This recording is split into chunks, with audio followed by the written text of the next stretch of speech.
Welcome to another episode of the Clutch Podcast. Today I have the leader of the Superhuman Growth Campaign. If y'all don't know what that is, you might not even be into wholesaling. It's everywhere. It's on fire, and you need to check it out. My boy, Earon Bevans. Hey, what? Yeah. What's good, bro? Man, it's second time around. Yeah, that's right. Last time we talked a lot about, man, we dove into a lot of things. Mm-hmm.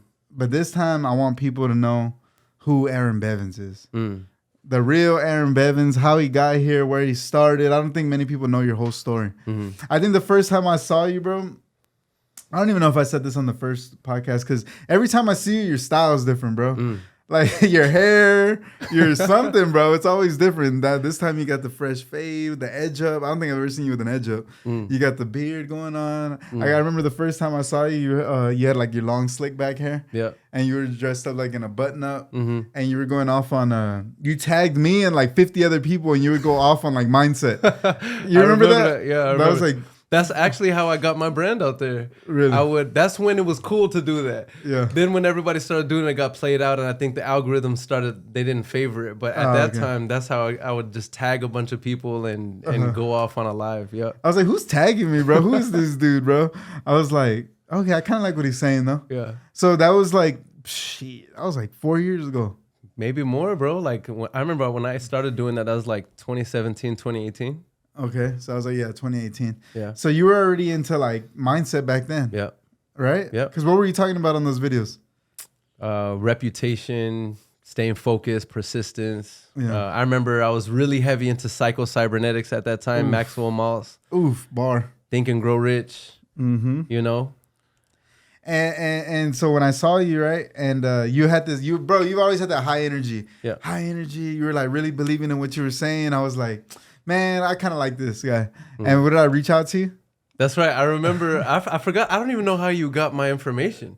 I think I just DM'd you or something. Yeah. You contacted me and you said, man, bro, let's meet at Starbucks. Oh, no. What it was is you had a deal on the south side, but I think it was with Frank. Oh, that's right. And I was trying to sell it. And then he's like, oh, I got this. I'm going half with my boy Earon. Talk to him. And then that's how I called you. That's right. Yeah. And we sold that deal, by the way. Yep, that's right. That's money. Right. Yeah. All praise to the Most High. Shout out to Frank. Shout out my guy Frank. What's good, Frank? And then what happened? So you saw that I was branding really, really heavy. Yes. And that's something that you've always had an affinity towards. You've always wanted to get into that. And I wasn't doing anything back then. That's right. Right. And I remember you wanted to meet up and just chop it up and see how we can affiliate. And we did. It wasn't right away, but we met at the Starbucks, and you were talking about, man, how can we kind of collaborate and boost each other's brand? Yeah. But where we really connected was when we started talking about Bob Proctor. Because on my life, up until that point, there was nobody else that I knew that was my age that would, number one, even know who Bob Proctor was, but then would talk about it. I remember whenever we started talking about it, your eyes lit up. And from that point, I started calling you Mexican Bob Proctor, bro. Facts. I remember that. Yeah. And I remember specifically, I was like, I wanted to link up because I was like, bro, I'm all about deals. Like I was doing deals already, a lot of deals. But I was like, I want to learn how to brand and do what you're doing. Because like, you're already doing real good on social media. And I was like, I'll help you however I can with the deals, and you help me with the social media. And you were like, all right, bet. So we did our first little vlog. I don't know if you could. Do you still have that vlog? I still have that, bro. That vlog. So this was so crazy about it. We said, you already had so much stuff going on. We basically like strategize what we do throughout the whole day. You brought your cousin to film. He filmed. And no, the first time it was just on my phone, actually. Yeah, it was at Paramore. That's right. We started at Paramore and just pretty much filmed the whole day. I ended up editing it that whole night, launched it the next morning, tagged you in it. And within a day, it had like 5,000 views. Yeah. And at that time on Facebook, bro, I was a B-list celebrity. You know what I mean? Like, what? That was crazy. And that's when, like, for me, I knew that you had something special because you have a certain appeal about you, and there's not a lot of people that look like you in our industry that's playing at the level that you're playing. And I always told you that, you know what I mean? That, man, you got to take this more serious because man, you have a certain appeal to people. It's not a lot of people who are doing what you're doing. Okay. And okay, so I remember we did the vlog at my flip. I was doing a flip. And we broke down the numbers for the flip and everything. Hey, it was a good vlog. Yeah. Hey, I ain't gonna lie, I still do vlogs like that to this day. Yeah. Same thing. Yeah. I didn't change anything. Yeah. And just for y'all knowing, like if y'all are part of the Superhuman Growth Campaign, and y'all probably didn't know me and Earon go back this far. Yeah. Because I think we started like at the same time. Yeah. Because we were both rookies. That's right. We would push each other to try to get more deals, all sorts of stuff. So if y'all watching, we go back. That's right. And if you're part of the Superhuman Growth Campaign, I would drop a superhuman in the comments right now. Oh, are we live right now? No. This is for YouTube. Oh, got you. So let us know. Yeah, put a superhuman in the comment section and represent very, very heavy for the squad. You already know the deal. So what exactly is the Superhuman community? What is that? So the way it started is I did my first deal in 2017. That was like equivalent to shark tasting blood for the first time. I already knew like this is what I'm going to utilize to run up a bag. Okay. 2018, my first full year, we did $500,000 in assignment fees. Jeez. And and by the end of that year, I'm like, yo, I am going to help so many people get rich doing this. Because that's just my mindset. But I love to teach. I love to be involved with other people's successes. Even if whenever I do my personality test, I either come out as a campaigner or a mentor. Because that's just, I love it. It's a high. It's a rush for me. And so I said, I want to start a campaign. I want to change the way the industry is played and shaped. So I said, what if we put together a campaign with an objective to help 10 people hit their first 6 figures? Because I know what my first 6 figures did to my life. I know what it did for my self-esteem. I know what it did for my brand. So I want to help 10 other people do that.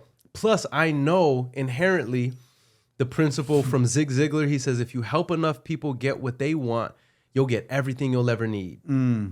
So I said, okay, if I can help 10 people hit 6 figures and I can put $1 million worth of goodwill into the pockets of other wholesalers, A, I know that that'll boost my brand, which I've always tried to play the long-term play with my brand.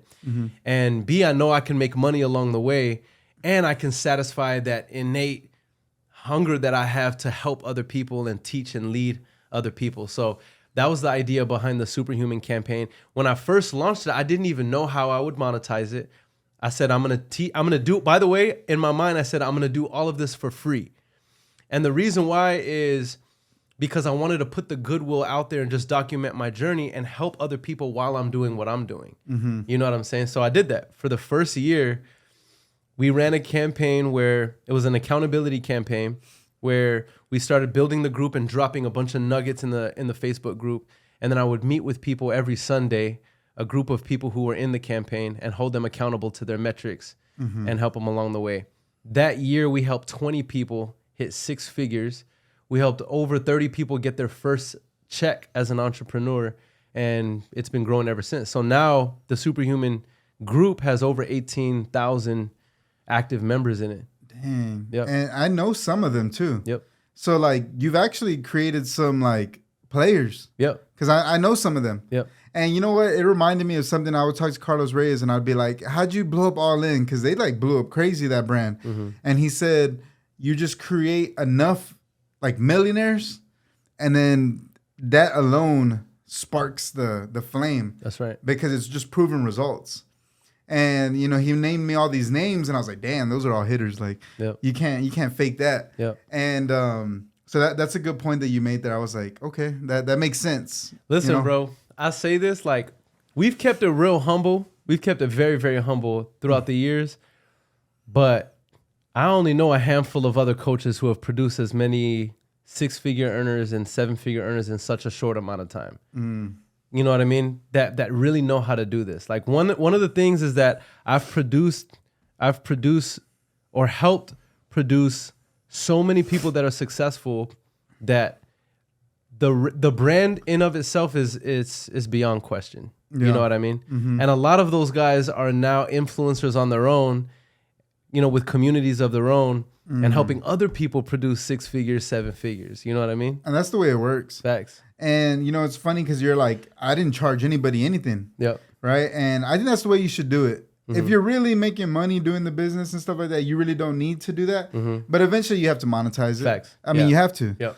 I still have yet to monetize because I don't really have time for it, I feel like. Because I remember there was this one time, bro, and it was almost when we first started, and you specifically told me you wanted to be a coach. Yeah. You're like, I want to get into the education space. So you already knew in your mind, you already had those intentions. Yep. Like, I want to help people. Yep.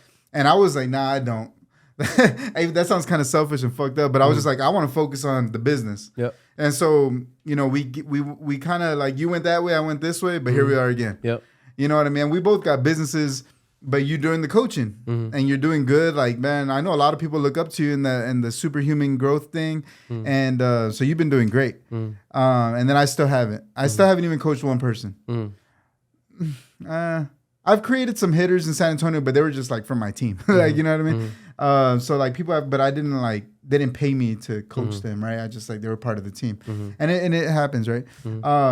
So tell me now that you're actually hold on. Before I even get there, what I want to know is before you even found wholesaling, what were you doing before wholesaling?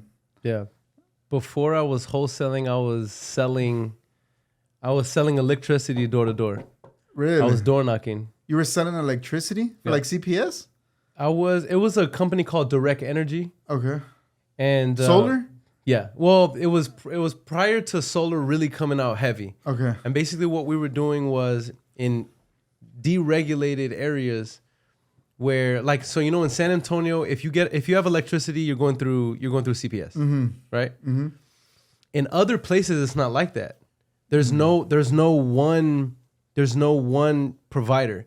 You can choose your electricity provider. Really? So in those places, nobody cares the brand of electricity they're getting. They just want price. They want price. Wow. So what we would do is we would broker deals and then go door to door and sell individuals at less cents per kilowatt. That would come out to $10, $15, $20 less a month. And we would end up getting about $50 a door. So that's all I needed to know. What city was this in? Chicago. You lived in Chicago? Yeah, I lived in Chicago and I did not know that. And the suburbs of Chicago is where we were door knocking. For real, bro? Yeah. How long ago was this? How old were you? This was I lived in Chicago for between 15 and 16 because I moved there with my dad. And then I moved back to Chicago when I was 23, between 23 and 26. And that's what you did in Chicago? Yeah, I was a painter for a while. You were a painter? Yeah. I cannot see you painting, Construction. bro. Why? I cannot see you painting. Wait, why I was a painter, but I don't know. I just don't see you as a painter. I can't picture. Yeah, I mean, even people outside, inside, interior, exterior. I was painting because really? I didn't have any skill set. I didn't have any skill sets, and I was recently married. So I couldn't really, I was a high school dropout. So I'm like, okay, the fastest way to get to the bag is to do some sort of labor. Facts. So that's. Wait, hold on. I didn't even know you were a high school dropout. You're a high school dropout? Yeah, bro. I dropped out of high school between sophomore and junior year. Really? Yeah. Why? It wasn't for me, bro. I've always been a natural rebel. You know what I'm saying? And I'm not necessarily the worst kid. I was not a good kid for sure. Just always curious and so much energy, and I questioned everything. And one of the things about it is I felt so oppressed being told when I gotta show up, when I could eat lunch, the stupid rules. I want to dress like this. They say I can't. You know what I mean? So it got to a certain point where I told my parents, I'm like, I'm not going back. And they were like, yes, you are. And I'm like, you gonna drag me? And if so, are you gonna drag me every single day? And are you gonna drag me every single month? And they were like, well, then what are you going to do? I'm like, here's what you need. And I'm not even exaggerating. You can ask my parents. I said, I'm going to do something great one day. I'm going to do something great. And if you keep me in school, it's going to keep me from that. And they felt the sincerity, you know what I mean? And they were like, all right. So what'd you do? I dropped out. And then once I dropped out, I went into the ministry and I poured myself into the ministry. Oh, wow. I don't talk about that a whole lot because I sell stuff online and I never want anybody to ever feel like I'm utilizing God or religion or my faith to sell things. And I'm not. You know what I'm saying? You know, if you're going to buy anything from me, you should buy it based on what I have to offer and the value that I bring. But yeah, the ministry is something that's the time that I spent in the full-time ministry made me who I am today. The ability to communicate with people, the ability to speak on stage, the training, the moral values that I have, everything that makes me who I am came from me being in the full-time ministry. That's actually where, yeah, I got over my fear of speaking to people because I would knock on doors to talk to people about the scriptures and Jesus. You would do that? Yeah, absolutely. Like Jehovah's Witness? Yep, that's what my family is. Really? Yep. Okay. Man, that's crazy. So I didn't know none of that about you. You're a painter. You lived in Chicago. You went door-to-door sales. I didn't know you dropped out in 10th grade. That's a young age. Yeah. And then you went full-time into ministry. So what does that mean? Does that mean that like you live at the church? Did you go live at the church? No, basically what it meant is I spent like the majority of my time doing that. So did you get money? Did you make money? Nah. It was all free. All volunteer basis. Wow. Yeah. So what pulled you in that direction to leave school and then go do that? It was interesting. So I was dating a girl at the time. This is when I was like 15, 16. I was dating a girl at the time. And one day she asked me what religion I was in. And I said, now at the time I'm a straight rebel. If you can imagine me, you know, the 5950 caps to the side like T.I., the big moo shirts, Sean John jeans, Air Forces, probably got a do-rag on. You know what I mean? Yeah. That's the Soldier Boy era, you know what I mean? Yeah. Which actually we're getting back to that style, interesting enough. It's coming back. Are we? I don't know. I haven't seen it yet. Bro, what? With the baggy clothes? Girls are wearing baggy clothes. Nah, I mean fellas too. Yeah. But yeah, so you know, I remember her asking me, she said, "What religion were you raised in?" And I said, "Well, my family, they were Jehovah's Witnesses, but you know, I don't participate in that. I don't partake, and it's not really my cup of tea." And she's like, "Oh, I could see why, because they don't have the truth and they don't believe in Jesus." And so I kind of got offended, and I was like, wait. First of all, they do believe in Jesus. And they base their beliefs on the scriptures. They only base their beliefs on the scriptures. And I started kind of getting defensive because I still grew up with that and I still knew what it was. And I was like, and I actually do believe that they speak the truth. There's no lies. It's not filtered. It's only the scriptures. So she was like, well, prove it to me. And so I was like, do you have a Bible? She's like, yeah. She's like, prove to me that you know, that God's name is Jehovah. I think that's what she said. Because that's one of the primary beliefs, that God's name is Jehovah. I was like, I got you. So I remember I pulled out my Bible. I was like, do you have a Bible? She got her Bible. And I remember I couldn't find any scriptures that proved it. And it shook me because I realized, snap, man, is that really the truth? Like, where's the truth at? So I went on this deep tangent rabbit hole on religion and the scriptures. And bro, I fell in love with it. I fell in love with understanding, like going back, because I'm big into self-development. Anything that's about improving you and growing and progress, you know, that it excites me. So the more I read about the scriptures, I'm like, yo, every wise quotable I ever heard, everything that I've ever learned in life that has fascinated me about personal development and growth, I'm like, it all originates from this. This is the oldest manuscript, older than the Quran. The Torah is the first 5 books of the Hebrew scriptures. This is the original manuscript for life. This is the original self-development book. So what is that, like which book is that? The Torah. It's not the Bible? The Torah is the Jewish holy scriptures. You That's know how what Jesus read. Like Jesus was That's Jewish. right. Yes, Okay. right. So the Torah is Genesis, Exodus, Leviticus, Numbers, and Deuteronomy. Okay. That's called the Torah. Okay. Because I really honestly don't know. Like, I'm not religious. Yeah, no, I think a lot of people don't. I mean, it's normal not to know about that. Okay. You know what I'm saying? So are Jehovah's Witnesses Jewish? No. They're Christians. They're Christians. Yeah, absolutely. I'm thrown off right now. So yeah, okay. but I don't understand. It's normal. A lot of people don't. That's a part of what you and I know as the Bible. It's the first five in the first Bible. 5 Oh, books. so it's a combination. The Bible, what we call the Bible, is 44 books. Oh. The Torah is the first 5 of our Bible. Oh, really? Yeah. I didn't know that. The point is, the Bible is the oldest human self-development manuscript. Yeah. Everything you and I have ever studied, from Bob Proctor, from Napoleon Hill, sales and persuasion, money management, all of these things find their roots in the scriptures. I've heard that before. It's there. I encourage everybody, not even from a religious standpoint, because I don't consider myself a religious person, but I'm very spiritually inclined. And if you read the scriptures unbiased, without the bias of religion, bro, it'll blow your mind. Well, I pray a lot. Like, I believe in God. I'm just not religious. Like, I don't like study a book, but like I'm very spiritual. But I've heard that before. It's not the first time I heard that all this, like the self-development books and all that, like the source is the Bible, or like, you know, the religious books.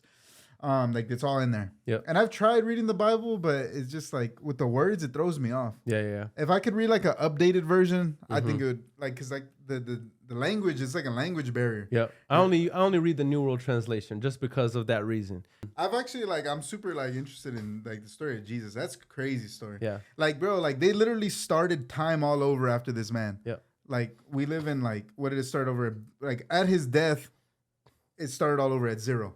There's before this man and after.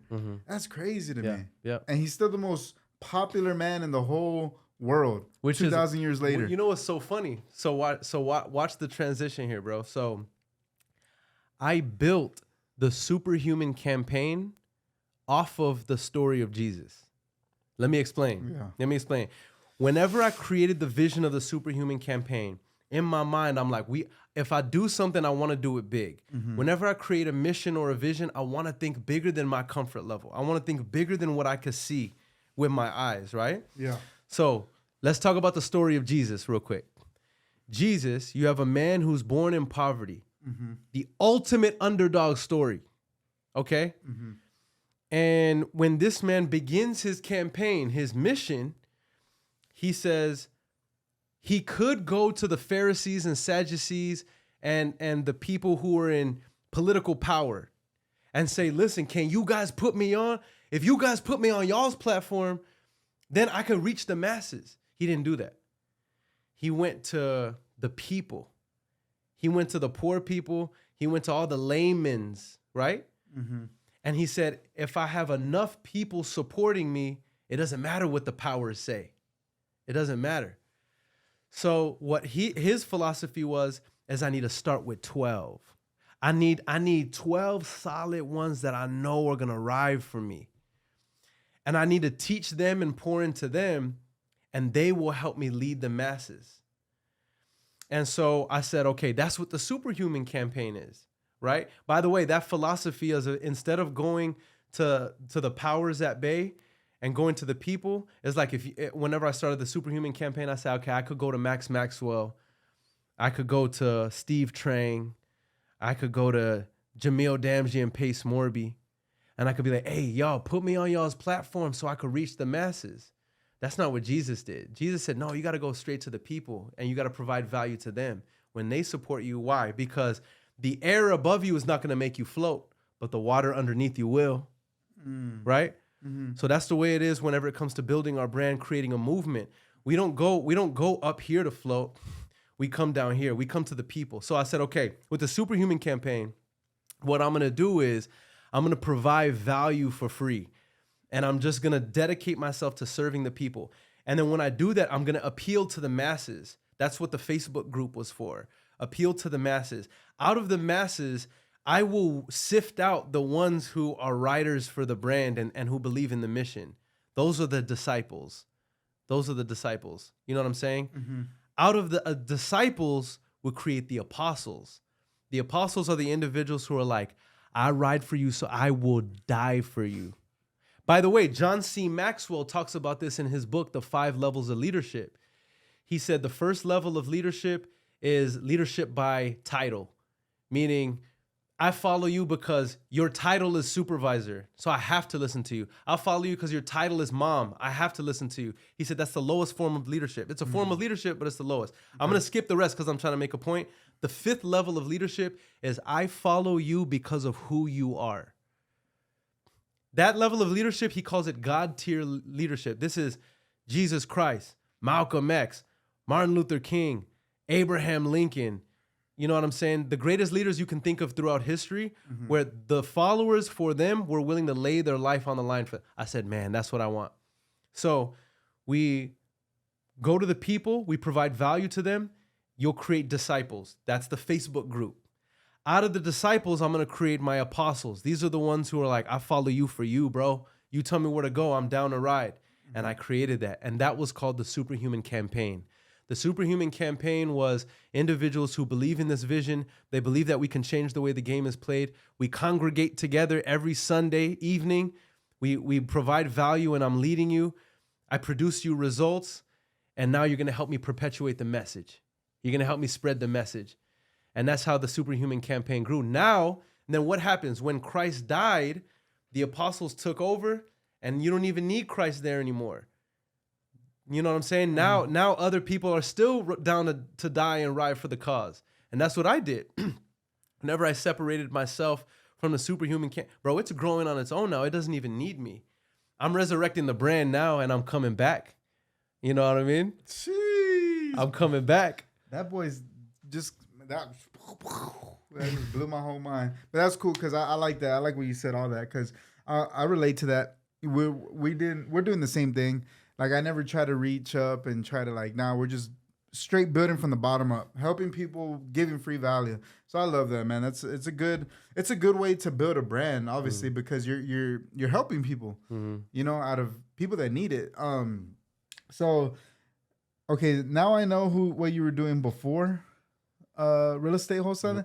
I want to know, how did you get into wholesaling? How'd you find it? Yeah. So there's a two-part of this. So long story short, I wasn't making any money. Okay. And I wasn't progressing. So I'll go on this self-development journey and I had failed a couple business. I was doing direct sales. I did door knocking. And we found out that there was going to be a seminar coming to our city that was going to teach people how to do real estate without any of their own money, any of their own credit. And apparently people were making $10,000, $20,000, $30,000, $50,000 a deal. I've heard that exact commercial. You know? Like Dan something? It was the legacy. It was the Rich Dad, Poor Dad. Oh, okay. You know what I'm saying? So we went to the free seminar. Who's we? It was me and my family. Okay. It was me and my family. And so in Chicago. Oh, it was in Chicago? Yeah. Okay.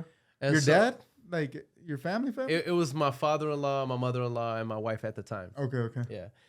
And so we all go to this event and they go through the whole spiel, sell me on it. And they're like, for only $4.99, you can come to the weekend seminar where we're going to go into depth telling you how to do it. Say less. Borrowed the money because I didn't have it. Paid the $500. And then at the end of the weekend seminar, they pitched us on the $35,000 joint. I definitely didn't have that. I remember hitting up my uncle and being like, yo, like, can you invest in me? He was like, nah. Damn, man, that pitch must have been fire. That pitch was crazy. I've never been to one of those, but I know that they get a lot of sales doing that. Listen, bro, I was. You're ready? I was ready, bro. 35,000. Yes, sir. I was ready to part ways with it. That's crazy. I was ready to risk it all. But I was sold though. I didn't have the money. I remember going home. I was so disappointed. I hate being rejected, and I hate being disappointed. But that it doesn't crush me, it fuels me. So because I'm very, very competitive. So I felt rejected and I felt like I was being held back. And once I feel that way. Wait, why though? Because you didn't get the 35? Because I couldn't get my way. I wanted the 35,000 to buy into that program. Oh, okay. So I felt rejected by my uncle. I felt rejected by the teachers of the course. And one thing about me, bro, is like I'm like a caged cat. You know what I'm saying? Like I'm gonna scratch and claw and I'm gonna fight. So I went on YouTube University and started going crazy and started just like delving into everything that was wholesaling.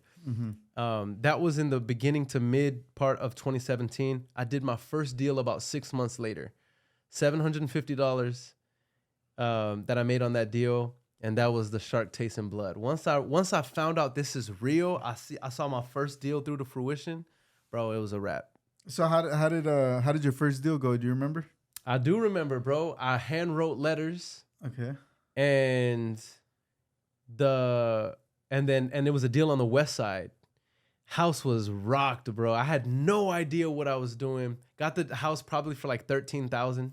You know what I'm saying? Because it was like ignorance. Just like I offered so low and with such certainty, they accepted the offer. Damn. I know that I could have made probably 20, 30, 40, 50,000 on that deal. And the buyer was like, listen, I'll give you $750 for it. Dang, who's the buyer? Oh, we don't want to drop no names. No. Let's drop the name because I love them. You know who it was? Who? Seth Teal. Oh, dude, he gave you $700. Damn, Seth. You could have paid a little bit more. Give my man some. But look, let me say this. Shout out Seth Teal because he actually bought a few deals from me and he taught me the game. You know what I mean? And I'm actually grateful for that $750. Do you remember the address? I don't remember the address. But I do know it was in the middle of the hood, bro. It was in the middle of the hood. You made it work. Wait, but what were you writing? Who were you writing address? Were you driving for dollars? We had pulled a list from ListSource. Okay. You remember ListSource? Yeah. Yeah, I pulled a list from ListSource. I want to say it was a pre-foreclosure list. And then we were writing letters to it. That's a lot of letters. We wrote a lot of letters, bro. Hand wrote everything, bro. Do you remember how many letters you would write in a month? Because that pre-foreclosure list is long. Now, at the time while I was handwriting the letters, I was selling mobile homes. And I was working 6 days a week, 12-hour shifts. That's where I met you. That's where we met. Yeah, that's right. I remember the mobile homes. That's right. Yeah. And so I only had between 7 to 9 and my lunch hour to work. So during that time, I would write letters. And then I found out, man, what if I wrote one letter and then scanned it and copied the same thing? There you go. And then just left out the name. So what I did is I would write one template and say dear, boom, leave it blank. And then I would scan like 100, 200, 300 copies. Then I would look at the address and the name, and then I would just insert the name, fold it, and then put the address. Now you're thinking. Then we started scaling up faster. Okay. You know what I'm saying? So that's how. So I would say probably like 400 or 500 a month. 400 or 500 a month? Yeah. Okay. Yeah. Dang, okay. So that's how Earon got in the business. Yep. So it was off of a Rich Dad, Poor Dad seminar in Chicago. Yep. And then you ended up moving back to San Antonio. Yep. After that, like how soon after that? Probably like a couple months. A couple months? Yeah. Were you trying to wholesale in Chicago? I was, yeah. I never got a deal done in Chicago, though. What were you doing up there? Bandit signs. Bandit signs. Yep. In Chicago? Yep. I heard it's dangerous up there. It can be dangerous in some areas, yeah. For sure. Over there in fucking Chief Keef's neighborhood throwing up bandit signs, bro? Yeah. On Lamron? Damn. Yeah, bro. Okay. Yeah. My man's wanted some money. Right. I was hungry, bro. I was hungry. All right. So, because it's cool. This is a cool part of the story because this is where I met you. Yeah. Shout out Frank. There's another part of the story, too. There's another part. There's another part to it, right? Okay. So I started in Chicago. My mom gets diagnosed with cancer. I didn't know if she was gonna make it, so I book it down here. Left everything over there. Lost all my money. Credit score goes down the drain. I'm staying with my mom, and I start selling mobile homes. Now, up until this point, I haven't done a deal yet. Frank, this cholo looking dude. I need for y'all to imagine Frank. Okay, head shaved. Okay. He comes into the office. Fire eyebrows. Right, but man, look, is choloed out, y'all. The first time I meet Frank, I'm selling mobile homes. He comes in, and the dude has like Dickie pants, a white T-shirt, and the Dickie button up over it, and he's got Chucks on, right? And his head is shaved, like choloed out, man. And he says, "What's up?" to me one night, and I'm listening to him talk. He's like, "Yeah, bro. Hey, dude, I just wholesaled a house, dude." And I remember like my ears perked up because I'm like, oh snap, like I've been studying about this. And he was telling about, he's like, he just made 15,000. I was like, what? For me, bro, 15,000 in one sweep is like, that's crazy to me. So I remember I went up to him during our lunch and I was like, hey, bro, you wholesale? And he's like, yeah, bro. And we started talking about it. Frank was actually the person who helped me close my first 3 or 4 deals together. Watch this. Here's what's crazy. Actually, my first 5 deals I closed through Frank. I didn't know my first 5 deals that I was giving to Frank. Frank was given to Mitzi Diane, and she was giving them to Seth Teal and other players. You know what I mean? Yeah. And I was getting my cut. So those of you that don't know who those people are, they're both, 2 prolific wholesalers that are and investors now in our market. And shout out to them because if it wasn't for them, I don't know if I would have had the confidence to build my business. But yeah, they are how I got my start in this business. Dang, that's crazy. What are the odds of that? Yeah. Wow, I'm just like, because I didn't know none of this part of the story. Yeah. Frank is the one who he would be like, listen, because he saw that I was hungry. Mm-hmm. And he was like, what do you like? What do you want to do to get started? I was like, bro, I've been writing letters. I found list source. I've been pulling da. He was like, what? He was like, you've been doing all that? I was like, yeah. He's like, have you got a deal yet? I'm like, no. So I think he saw dollar signs because he saw a young kid that was like putting in effort. He was like, look, when you get the deal, give them to me. I'll get them sold. Mm-hmm. And that's exactly what he did, bro. He honored his word. He made me money. And that's what lit the match. You know what I mean? And at what point were you like, okay, this is for real? I don't want to do anything else. You quit mobile homes. First deal? First deal, I was like, I don't want to do anything else. However, because I was married at the time, I knew that I couldn't just quit because everything in my spirit was like, quit, like go full time. Because if you can do this working fraction of of part time. Mm-hmm. Man, what could you do if you were full time? Mm-hmm. So what I did was I waited until I saved up like 5 bands, mm-hmm. which to me at the time that was the most amount of money I had ever seen in my bank account at one time. 5,000. Once I had 5,000, I put in my 30-day notice, and my supervisor, I had like a $30,000 pipeline in sales mobile home, and my supervisor knew that, so I put in my commissions. Oh, that's risky. And I put in, I know, bro. Well, I didn't know at the time. I put in my 30-day notice. And my sales manager was like, actually, just go ahead and leave now. And I'm like, what? Like, I'm being courteous by giving you my 30-day notice, and I have a $30,000 pipeline.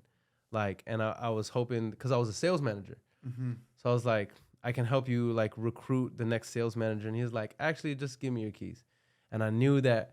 I was like, dang it, I'm so naive. Because here I am thinking that I'm gonna look out for them so that I don't leave them high and dry. And really in their mind, they were like, nah, you got 30,000 in commissions that we don't have to pay out now. And so they took their key back. And so now I was scared because snap, I thought I had 30 bands that I was gonna be leaving with that I could invest in my business. And and now I only have 5K. So I remember I had to go, I was so distraught that day because now I had to go home to my wife at the time and be like, I don't have a job and we got 5K, so we got to make this work. You know what I mean? So, but my back was against the wall and I hustled. I went hard, bro. I went crazy. And here's the thing about it. I remember having a conversation with her and I said, look, can you hold the fort down for 90 days? Like, give me 90 days. And what I meant by that was, like, can you take care of all the bills for 90 days? She's like, you have 5K in savings. I'm like, let me invest that in a business. I promise you this is going to work. And in the back of my mind, I was hoping that it would work. You know what I mean? But she did. She held it down for the 90 days. I took that 5K and I put it in a ringless voicemail campaign. I will never forget, bro. I will never forget. I locked up a few contracts, right? My funds are depleted. I was at a Valero gas station. My funds are depleted, right? I used my last few dollars for gas. And I didn't know. But I pump the gas, sit down in the car, and I get a notification on my phone. I look at my phone, and it says insufficient funds. And my bank account was an overdraft fee. I was like, dang. And my deal was supposed to close that day, and it was being delayed till next week. So I remember being like, in the back of my head, I was like, okay, well, we got food at the house. I definitely can't be driving anywhere because I can't afford gas. And I was afraid to tell my lady at the time that, you know, like I'm overdrawn. So I'm like, yo, I hope that deal closes, yo. And I'll never forget that deal that closed. It was on the east side, $14,000, bro. When that joint hit my account, like I cannot explain the level of joy and happiness I felt. You know what I mean? That, man, it worked. 2 weeks later, I closed a $30,000 deal. 3 weeks later, I closed a $28,000 deal. I had never seen money like that in my life. And from there, it's been up. So that year, that's the year that I cleared $500,000. That was 2018. And it's been up. It's been up since. That's a story of some grit right there. It's all the hustlers got the same story. You know, I remember those times. Shout out to all the hustlers out there watching this. I know if you're watching this and you're in wholesaling or any business, you probably got a similar story to that, right? That Valero story. Yeah. I feel like we all got that story, right? Like, everybody got a Valero story. It's like the universe, God, whatever you want to call it, will test you to the max. Yeah. Yeah. Until that breakthrough. Yeah. And it happens to all of us. Like how bad do you really want it? Right? Yeah. It just happens like that. I don't know how to explain it. It happened to me. Anybody that I talk to, it's happened to. Mm-hmm. But man, that's crazy. So now we're here, man. You're back. You're bringing the Superhuman Growth Campaign back up. Yeah. I just saw that you're doing that mansion tour thing. What's that all about, bro? Yeah. So incredible story, and I'll keep it brief. But this is something I'm really excited about. Yeah. So Carlos Reyes asked me to speak at the Freedom event, and he says that we could provide value for all of my people who are coming to the event. Mm-hmm. And so I was like, man, okay, bet. So I'm gonna use this as an opportunity to rebrand and relaunch the Superhuman campaign. And so what we did is we basically sent an invitation out to all of my top mentees. And we said, listen, let's all convene together in a mansion. CC found the mansion, actually. And this is the type of mansion that you see in music videos, bro. I saw that. Driving range, beautiful luxury pool, 20-person jacuzzi, pool table, basketball courts, tennis ball courts, volleyball courts, 5,500 plus square feet, incredible mansion. And we said, let's bring everybody together, all the top mentees. I'm talking about 7 figures, multi-6-figure earners, and let's create a mastermind. And then what we'll do is we'll all show up to the Freedom event, which is one of the biggest wholesaling events in our industry. Mm-hmm. Wearing the Superhuman campaign as the re-debut of the Superhuman campaign. And the idea behind it is, there's numbers, there's power in numbers, but there's also power in quality. So it's not just when people see us, they're going to be like, yo, they're deep so they're important. No, they're going to be like, yo, Sam Hopkins, Ryan Wilkerson, what? Paul Logston, what? You know what I mean? Chris Crump, Charles Stanback. I can go on and on. DeMarcus Maber, like these are individuals who are doing massive things. These are the guys and girls in their own cities. You know what I mean? The way you are in San Antonio is the way they are in their city. So now all of them are coming together and we're all coming under the brand of Superhuman campaign. What a launch. You know what I'm saying? So that sounds fire. Yeah. So that's basically what it is, man. And it's up. It's up, bro. Like, listen, when I started the Superhuman campaign, I had a vision of changing the way the industry was played. And I refocused. And I feel like the universe designed by God, it's got a funny way of reminding you of your purpose. And it's funny that I feel like I was pushed back into the Superhuman campaign with everything that's happened in my life over the last few months. It's like after I looked at everything, the one thing that I've built that is still standing and is still strong is that Superhuman campaign brand. So when I told all these people we're bringing the Superhumans back, bro, it was a resounding amount of support, bro. Like it was crazy. So like that's how I know in my heart, man, the Superhuman campaign, what it stands for and what it's done, bro, it's here. Like it's here for a purpose, for a reason. It's not going anywhere and it's up from here. I love that, bro. That's cool. I like what you're doing. It's a good community, man. Because I've seen you do it, and I really love what you're doing there. So what is it from here, man? Where do you plan on taking this? Yeah. So this is going to now. This is a merging of everything I've ever done into one. You know what I mean? We have the wholesaling company, which y'all can't see on camera. Cece's behind the camera. She is future CEO of our wholesaling company called Justice Cash Buyers. And so the objective for that is $250,000 months, and we're well on our way. We're well on our way to be able to do that. So I'm excited about that. But with the Superhuman campaign, this is a 7-figure business, and the idea behind it is creating a community and educating 7-figure and multi-6-figure earners. But what separates us from other people is I feel like we're less like teaching people mechanics, and we're more like teaching people how to run a mechanic shop. What I mean is, if you want to learn how to wholesale, go to Brent Daniels. You want to learn how to be a disposition house, go to Jamil Damji. You want to learn creative finance, go to Pace Morby or HBHS. After you've taken those courses, come to me whenever you want to learn how to build a 7-figure business. Because those guys are not going to teach it to you. And that's not a knock at them. That's just not what they teach. They teach the mechanics. They teach how to be a mechanic. They teach you how to do the thing. Yeah. But I'm going to teach you how to build a business, how to recruit, how to brand, and how to run it up from once you learn the basics. Nice. I like that. That's cool. So for all my viewers, a lot of my viewers do wholesale, or they want to learn how to wholesale. So how could they reach you?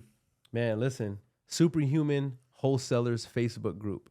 There's 18.5 thousand active members in there who are JVing over 150 deals every single quarter. And you can be a part of it. We give away lots of value for free. It's a community that's going to hold you accountable. I'm not even saying right now, to be honest, bro, towards the end of this month, we're going to launch our paid coaching. I'm only taking on 20 clients. And that's not a clickbait where it's like, we're only taking 20 more and then like magically 3 more appear whenever you no, like I can only literally take on 20 people, and then we cut it off until this wave has achieved their success, and then we open it back up again. So I'm not even calling people to buy my mentorship, because honestly, I don't think a lot of people are ready for it. And I don't think that you need to. Go get all the information you need for free. Learn how to do this business. Get some deals under your belt. Then when you're ready to be held accountable by a coach who's going to hold your hand on the way to building a business, that's whenever you come to me. And so you can reach out to me at Earon Bevans on IG, Earon Bevans on Facebook. But go to the Superhuman Wholesalers group and go get some knowledge for free. There you go, guys. So if y'all want to reach out to Earon, make sure y'all hit him up on IG. And we got some more guests just like this at a tremendous value to you guys. I hope y'all get a lot from this episode. Make sure, if y'all are part of Aaron's group, drop a Superhuman in the comments so we know you're watching. And I hope y'all got a lot of value. We'll see you on the next one. You know where to find us, JR Clutch on all platforms. Make sure you subscribe, drop a comment, like, share with all your friends so that we can continue to spread and grow this message. All right, guys. I'll see you on the next one. Stay clutch. Let's get it.